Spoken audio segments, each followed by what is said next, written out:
মা হতে যাচ্ছেন চিত্রনায়িকা পূর্ণিমা। বেশ কিছু অনলাইন সংবাদ মাধ্যমে প্রকাশিত হয়েছে এমন খবর, যা দেখে ভীষণ বিব্রত মনের মাঝে তুমির এই নায়িকা। এবার প্রকাশিত সেই খবরটিকে তিনি ভুয়া বলে মন্তব্য করলেন, সেই সাথে ক্ষুব্ধ প্রতিক্রিয়াও জানালেন তিনি। মা হওয়ার প্রকাশিত খবরটি নিয়ে পূর্ণিমা বলেন, একটি ভীষণ ভুয়া খবরের সম্মুখীন হলাম। এটা তো আমার হাইড অ্যান্ড সিক্রেটের কিছু না, এটা তো খুশির সংবাদ। এরকম হলে আমি নিজেই আমার আইডি পেজ থেকে জানাতাম।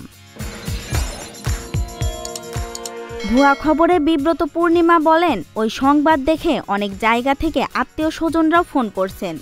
তারা বলছেন এমন আনন্দের খবর তাদের কেন আগে জানায়নি। একটি ভুয়া সংবাদের কারণে খুব বাজে সিচুয়েশনের মধ্যে পড়েছি।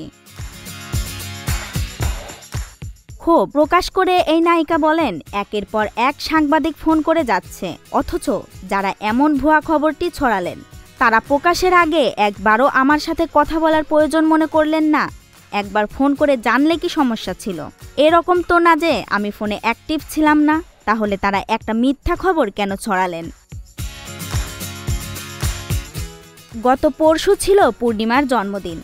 এদিন সামাজিক যোগাযোগ মাধ্যমে শাকিব খান, শাবনূর থেকে শুরু করে অসংখ্য সহকর্মী, ভক্তদের ভালোবাসায় সিক্ত হয়েছেন তিনি। শুধু তাই নয়, চলতি বছর ফিল্ম ক্যারিয়ারের 25 বছর পূর্ণ করেছেন এই নায়িকা। লম্বা সময় তার ক্যারিয়ারে সাফল্যের পাল্লা বেশ ভারী। তিনি অভিনয় করেছেন স্বামী স্ত্রীর যুদ্ধ, আকাশ ছোঁয়া ভালোবাসা, মনের সাথে যুদ্ধ, মা আমার স্বর্গ, হৃদয়ের কথা সহ আরও বহু ছবিতে। তো দর্শক, এই ছিল আজকের মতো। আবার দেখা হবে নতুন কোনো ভিডিওতে।